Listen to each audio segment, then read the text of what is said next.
And we are back. Double A here again to fill you in on everything BCPS news related. Before we begin, we have some exciting news to share. If you did not know, this year we will have an early spring. Phil, the groundhog, did not see his shadow, and that means snow will be a thing of the past. Well, for now. A little extra sun never hurt anyone. Okay, now we can start the show, seeing how we just brightened your day. Looking back in history can be engaging and revealing, as one juvenile justice class dug deeper into a part of Maryland's untold history. Let's take a look. The history of Maryland lynchings are not known by many. In 1885, a teenager was hung right in front of the old Towson jail after he was accused of assault and rape. Now, historian Jennifer Lyles visited grade 8 students at Loch Raven Technical Academy who are taking a juvenile justice class. Working with the Maryland Lynching Memorial Project, who produced a short film, wanted to share their research of his death. Howard Cooper was lynched at the Towson jail in 1885 after being accused and committed to the jail for the rape and assault of Katie Gray. He and Katie Gray both deny that she was raped by him, but that an assault did occur. He was awaiting his appeal papers to be filed for a Supreme Court appeal for the violation of his 14th Amendment.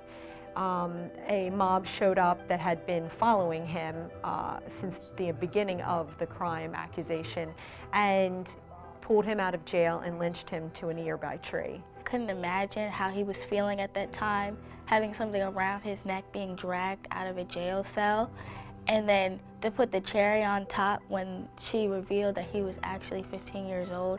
I was I was shocked, and I couldn't imagine, and not having a familiar face to look at while he was being hung was just like I couldn't imagine the pain that he was going through. What we are hoping for is not only to bring this to the public attention, but to help people understand how it continues to influence us, why it's important to address. You know, Brian Stephen talks a lot about truth and reconciliation, and he says that truth and reconciliation are sequential. You can't have reconciliation until you know the truth. So we feel it is our job to try and make sure that people know the truth, acknowledge it, even though it's very difficult. When I saw the documentary, I just realized how far our juvenile justice system has come, because now juveniles are rewarded with the 14th Amendment. Not really rewarded, but we now are granted the 14th Amendment.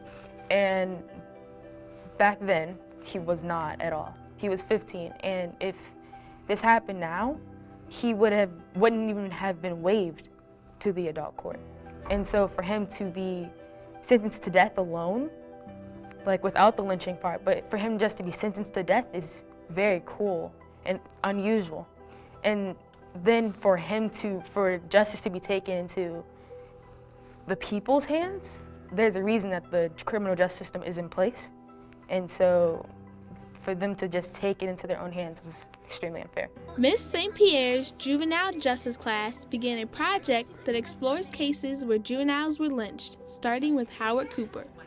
Why is it important that this is not a single story? When I was provided with the connection to Ms. Lyles, the public historian, we started going back and forth in an email chain about what had happened to Howard Cooper.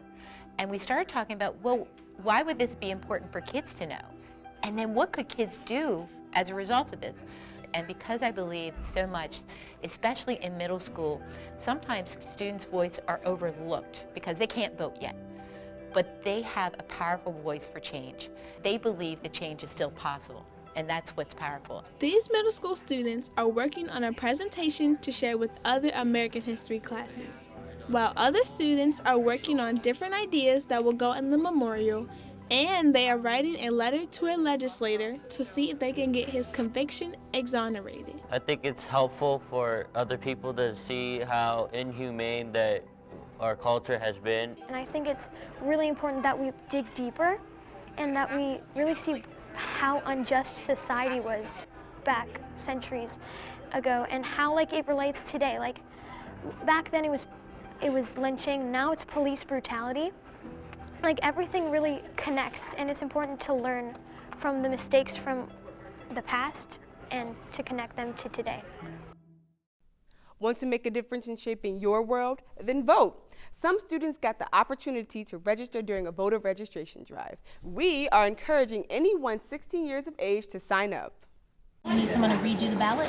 Okay. So today we're with the Social Studies Honor Society here at Pikesville, and we're having a voter registration drive. So that includes getting kids 16 and up who want to vote, maybe not in this election, but the next one, and just getting that through. So what they can do is they take a pass, come down to the library, and register to vote. Basically what we do is we go up to a table and we'll ask, hey, are you guys 16 years old?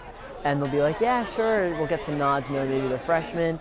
And if they're not, then we'll hand them the flyer, be like, hey, it's not that hard. Take 10 minutes, come down to the library during lunch, maybe finish up eating, register to vote. All right, so if you want to come register to vote, all you got to do is go to the library. We decided to do our voter registration drive as part of our Black History Month celebration, partly because it is the 150th anniversary of the 15th Amendment, where African American men got the right to vote, and it's the 100th anniversary of women getting the right to vote in America.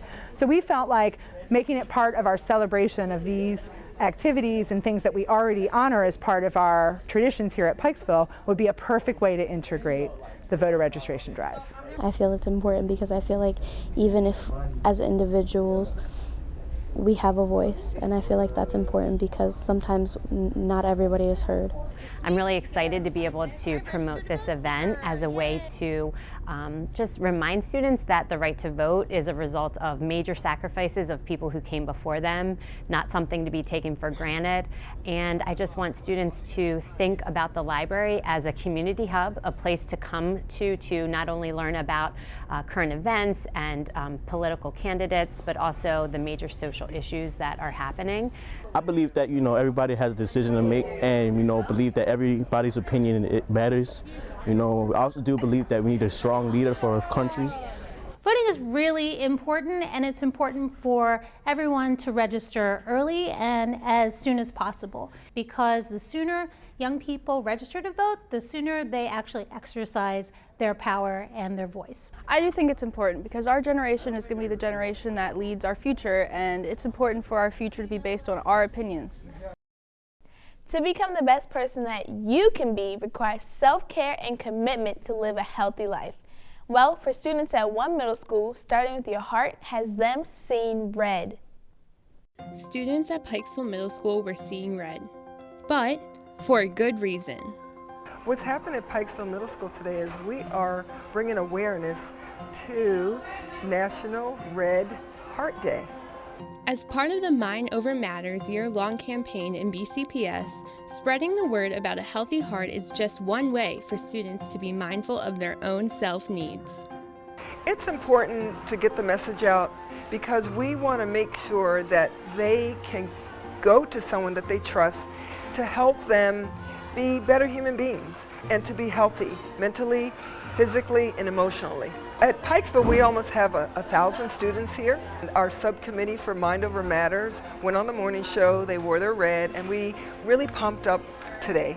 And we were so excited. Students were coming up to us saying, hey, I want to make sure that, hey, I'm going to be asked questions and I will want to participate. So they wore red. They came in the door, hey, Miss Banks, I got red on today. So the message did come out loud and clear.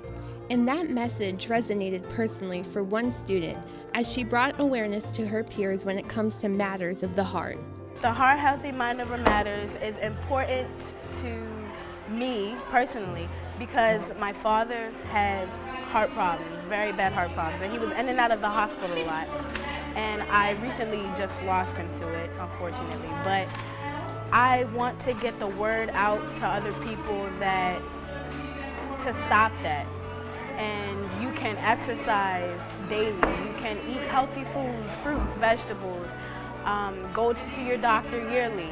Just things like that, so at a young age, you can prevent from getting it at an older age. And so every lunch, me and a few of my peers are going around to tables, asking questions about, how can you prevent heart disease? Today, I want them to be aware that eating healthy is important, so we can reduce the amount of heart attacks that are around our nation, and that to go home and tell the parents that they participated in a wonderful program. They learned about having a healthy heart and what foods to eat and exercising and just being physically fit so they can have a healthy heart. Another way to stay heart healthy is dancing. We got the opportunity to highlight a range of dance styles from ballet to ballroom to contemporary at the recent Student Choreography Showcase. For this event, we're celebrating our student choreographers in Baltimore County Public Schools. The event is called the BCPS Student Choreography Showcase. We have 10 middle and high school dance programs at Patapsco High School and Center for the Arts. They spend the day in master classes with Clancy Works Dance Company, where they learn about choreography and improvisation and various styles of dance. And then in the evening, they put on a showcase of student work, student choreography for the public. The name of the dance I did today is called Ready for War, and what inspired me is I always had problems of choosing life's choices, and how the song is calling us to go to the tree, and if we go to the tree, that's a bad life choice, and if we walk away, that's a good life choice. So it's about struggling. Dance has helped me through middle school by being helpful with things and making people want to look up to me and letting them know they can do whatever they want if they just put their mind into it. My choreographed dance was Laces. It inspired me the relationships that many teenagers have in high school, along with having fun and doing something different. It's a hip hop piece, and we have, many people when they do hip hop dances, they have shoelaces, and they also have fun. So the love laces that we have with one another and the laces in your shoes kind of connected. It was an idea that I came up with to do something fun. One thing that's great about this event is that the students are able to be expressive, to have a voice, and they do that through movement. So they take emotion and story and narrative and things going on in their life, and they bring that to life through their dancing and through the movement that you see on stage. It connects heavily with the music and makes a powerful experience for the audience. We feel like we understand what's going on with the students. We get a little more of their expression and their performance when they are using their own voices on stage. Dance has been something that has motivated me to wake up the next day, and it's a relief. It's a space that I can go into and I can let all my stress out, all my schoolwork, all my college work. It's just, I can be myself and all worries go away. I can just release my energy in it. It has helped me that way. I hope the students learn more about themselves as a creator, as a creative mover and choreographer, and that they see each other's creativity on the stage. At the end of the performance, I love the energy when the students are excited by each other and what they have done in preparing for this performance. There's a lot of great inspiration and creativity in our students that we see on stage. Well, that does it for this edition of At BCPS In Depth. We sure did have some neat stories to share. If you have any story ideas, comments, or suggestions, contact us at bcps-tv@bcps.org. And follow us on Facebook, Twitter, and with the BCPS Now mobile app. Until next time, I'm Amani. And I'm Iana. Thanks for watching.